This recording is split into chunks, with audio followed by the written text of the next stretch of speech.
સૌમિત્રોं જય સોમનાથ. ઓમ નમઃ શિવાય. પ્રિય મિત્રો, તમારો દિવસ શુભ રહે, મંગલમય રહે એ શુભકામના હું બિલી મરાઠી જોગીભાઈ વ્યાસ આપ સૌનું આપણી જોગેશમાં પણ હાર્દિક સ્વાગત કરું છું.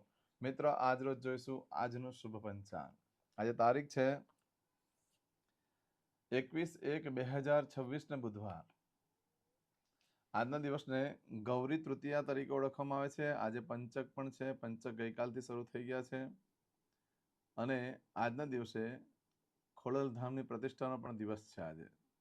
આજના દિવસે ભગવાન શંકરના મંદિરે જવાનું ભૂલશો નહીં. જે અનુષ્ઠાન ચાલતું હોય એ ભૂલી ન જતા. મહાશિવરાત્રિના દિવસે આપણે અર્પણ કરવાનું છે. કોઈ ન લીધું હોય, ભૂલી ગયા હોય તો આજથી પણ શરૂ કરી શકે. ગમે ત્યારે તમે અનુષ્ઠાન શરૂ કરી શકો છો શિવરાત્રિના દિવસે અર્પણ કરવા માટે. આજે જોઈશું આજનું શુભ પંચાંગ. આજે બાળકનો જન્મ થાય છે ને તિથિ ગણાય છે ત્રીજ. આ ત્રીજ તિથિ આજે મળસ્કે 2:43 શરૂ થઈ આવતીકાલે મળસ્કે 2:48 પૂર્ણ થઈ જાય છે.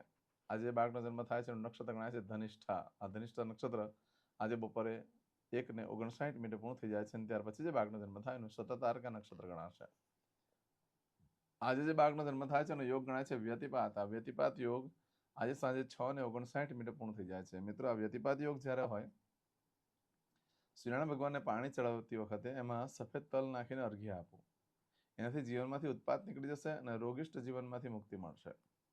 આજે ભગવાન શિવના મંદિરે જઈને તમે તાંબાના કળશમાં ઘી લઈ એની પર એક તરભાણું મૂકી, એની પર કાળા તલ મૂકી, એક દીવો મૂકી અને ભગવાન શિવના મંદિરે જઈને શિવને અર્પણ કરવાનું અને કહેવાનું કે અમારા જીવનમાં આદિ વ્યાધિ ઉપાધિ બધી દૂર કરો. એનાથી શુભ ફળ પ્રાપ્ત થતું હોય છે. જીવનમાં એક વાર ચોક્કસ કરવું જોઈએ. મહાદેવના મંદિરે જઈને મૂકવાનું હોય છે. તમારી શક્તિ પ્રમાણે લઈ શકો. તામ્રપાત્ર ન મળે તો માટીનું વાસણ પણ લઈ શકો છો. માટીનો ઘડો એની પર કોળીઓ મૂકીને એમાં તલ મૂકીને મૂકી શકાય છે.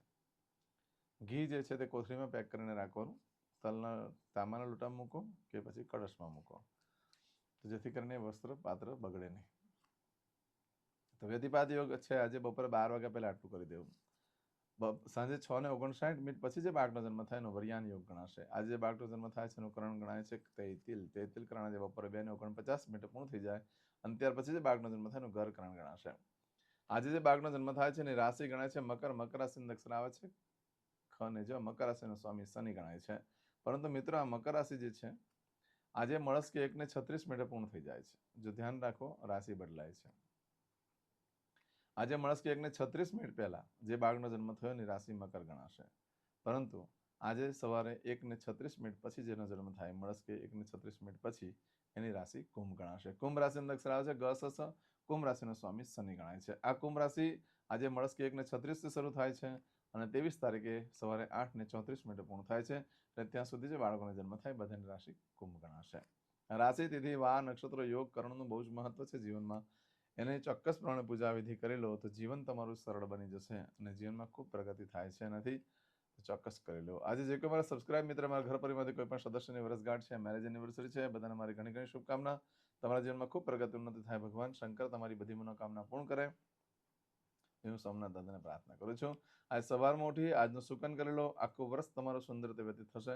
આજે જે કોઈ મારા સબસ્ક્રાઇબ મિત્ર, મારા ઘર પરિવારમાંથી કોઈ પણ સદસ્ય આજે કોઈ ઇન્ટરવ્યુ આપવા જઈ રહ્યા છે, કોઈ નોકરી ધંધા માટે જરૂરી છે, કોઈ પરીક્ષા આપવા જરૂરી છે, કોઈ યાત્રા પ્રવાસ માટે જરૂરી છે, આજે કોઈ વિદેશમાં જરૂરી છે, આજે કોઈનું ઓપરેશન હોય, ડિલિવરી હોય, સગાઈ હોય, છઠ્ઠીની પૂજા હોય, આવા કોઈ પણ કાર્ય તમે કરવા જઈ રહ્યા હોય તો આજનું સુકન કરીને જાઓ, જેથી કરીને તમારા કાર્યમાં દિવ્ય સફળતા પ્રાપ્ત થઈ શકે. હું ભગવાનને પ્રાર્થના કરું છું. નારાયણને આજે બુધવાર છે, વિષ્ણુ ભગવાનની ઉપાસના આરાધના કરવાનો દિવસ ગણાય, તો વિષ્ણુ ભગવાનને પ્રાર્થના કરું કે તમારા કાર્યમાં દિવ્ય સફળતા પ્રાપ્ત થઈ શકે. આજના દિવસે આપણી જોગેસ્ટ્રો ચેનલ પર જાઓ અને જે આપણે પ્રોફાઇલ પિક્ચરનો ફોટો મૂકેલો હોય તેની પર ક્લિક કરો એટલે પ્લેલિસ્ટ ઓપન થાય. એ પ્લેલિસ્ટની અંદર જઈને વારનું સુકન, બુધવારનું જે સુકન બતાવેલું છે તે કરી લો. આજે જો કે મારા સબસ્ક્રાઇબ મિત્ર એ અમારા ઘર પરિવારમાંથી કોઈ પણ સદસ્ય કોઈ કાર્ય કરવા જઈ રહ્યા છે કે એમને જઈ રહ્યા છો તો આટલું તો ચોક્કસ કરીને નીકળવું. ઘરમાં જે વડીલ વૃદ્ધ વ્યક્તિ હોય તેને વંદન કરીને નીકળવું. દેવસ્થાનમાં ભગવાનને પગે લાગવાનું, કહેવાનું મારા કાર્યમાં મારી સાથે રહેજો, પિતૃને વંદન કરવાના, પિતૃને પ્રાર્થના કરીને નીકળવાનું. આજના દિવસે તમને કોઈ પાવૈયા માસી કોઈ મળી જાય છે રસ્તામાં તો એ લોકોને દાન દક્ષિણા આપી આશીર્વાદ લેજો, તમારું જીવનમાં સફળતા પ્રાપ્ત થઈ જશે. આજના દિવસે તમે કોઈ પણ કાર્ય કરવા માંગો છો, છઠ્ઠીની પૂજા કરવા માંગતો હોય, ગૃહ પ્રવેશ કરવા માંગતો હોય કે કોઈ પણ એવા કાર્ય કરવા માંગો છો જે આજે યોગ્ય હોય, એ કાર્ય કરતા પહેલા પણ એક ચોક્કસ શુભ સમય હોય છે, તે સમય જોઈને કરવો જોઈએ. યાત્રા પ્રવાસની શરૂઆત, પૂજાની શરૂઆત વગેરે જે કંઈ કરવાનું હોય એ આ સમયગાળા દરમિયાન કરશો તો સારો લાભ થશે. તો આજનો શુભ સમય જોઈ લઈએ. સવારે 6 થી 9 વાગ્યા સુધીનો સમય શુભ રહેશે. સવારે 10:30 થી બપોરે 12 વાગ્યા સુધીનો સમય શુભ રહેશે. બપોરે 3 થી સાંજે 6 વાગ્યા સુધીનો સમય શુભ રહેશે. સાંજે 7:30 થી રાત્રે 12 વાગ્યા સુધીનો સમય શુભ રહેશે. અને આવતીકાલે મળશે 3 થી સવારે 4:30 વાગ્યા સુધીનો સમય પણ શુભ રહેશે. આ સમયગાળા દરમિયાન તમે કોઈ પણ કાર્યનો આરંભ કરી શકો છો.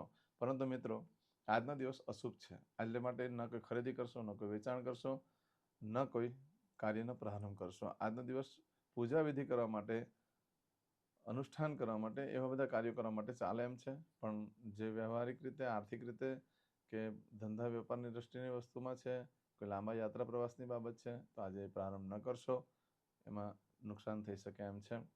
આજે બપોરે 1:59 પહેલા જો તમારી કોઈ વસ્તુ ચોરાઈ ગઈ, ખોવાઈ ગઈ, તો 11 દિવસમાં મળે, બાકી શક્યતા ઓછી છે.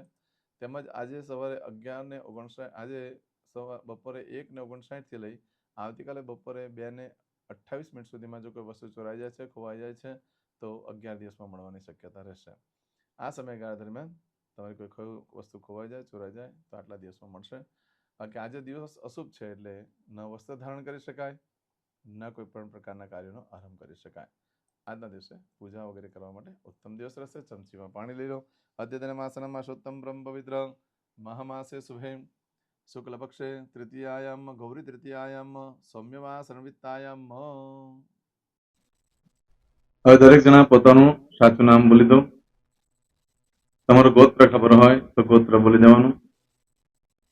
પછી બોલવાનું છે અહમ, મમ, આત્મન, શ્રુતિ, સ્મૃતિ, પુરાણોક્ત, પુણ્ય, ફલ, પ્રાપ્તિ, અર્થમ, અપ્રાપ્ત, લક્ષ્મી, પ્રાપ્તિ, અર્થમ, પ્રાપ્ત, લક્ષ્મી, ચિરકાલ, સૌ, રક્ષણાત્મક, લોકેવા, સભાયામ, રાજદ્વારે, વ્યાપારે, વિદ્યા અભ્યાસે, દેશે, વિદેશે, સર્વત્ર, યશ, કીર્તિ, વિજય, લાભાદि, પ્રાપ્તિ, અર્થમ, મમ, અખિલ, કુટુંબસ્ય, આયુ, આરોગ્ય, ऐश्वर्यादि, प्राप्ति, अर्थम, मम, जन्म,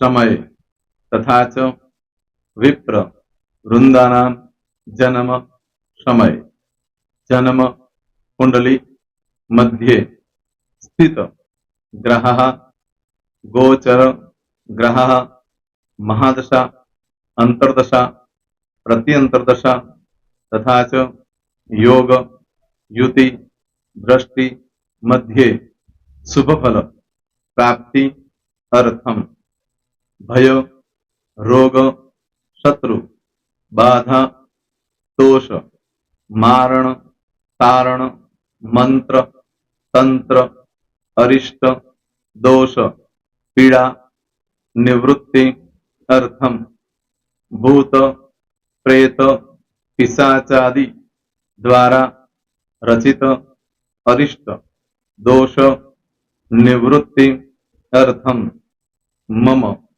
सकल, मनवांछित फल. હવે તમારા મનમાં જે કઈ ઈચ્છા હોય તે બોલી જવાનું.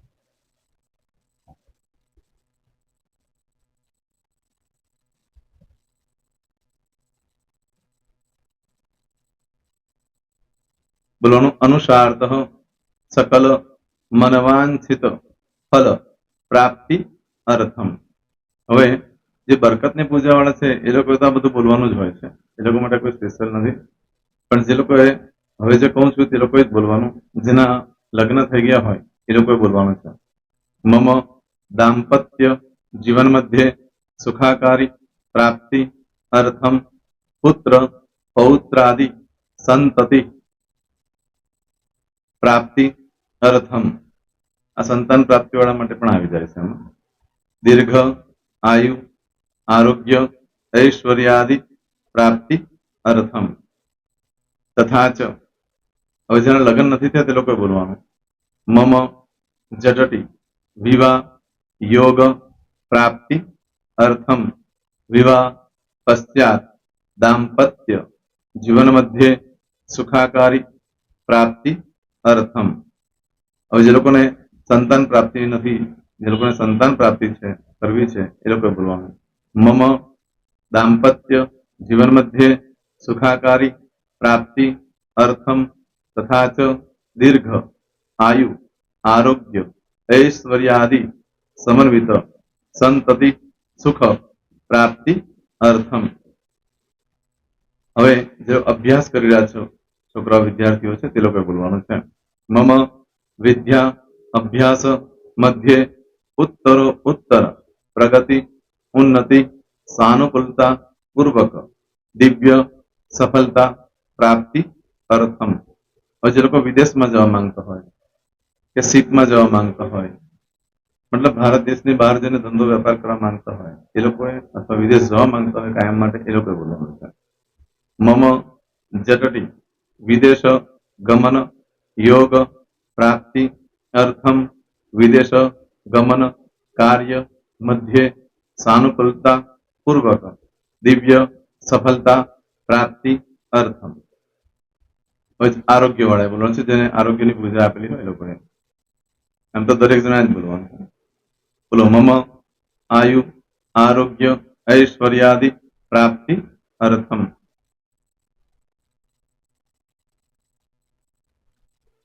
હવે દરેક જણા બોલવાનું. સકલ મનવાંછિત ફલ પ્રાપ્તિ અર્થમ અદ્ય દિને પ્રધાન દેવતાનામ નિત્ય દિન અનુસાર્થ પૂજન અર્ચન કર્મણિ અહમ કરીશ્યે. પાણીવાળી થાળીમાં પાણી મૂકી દેવાનું છે.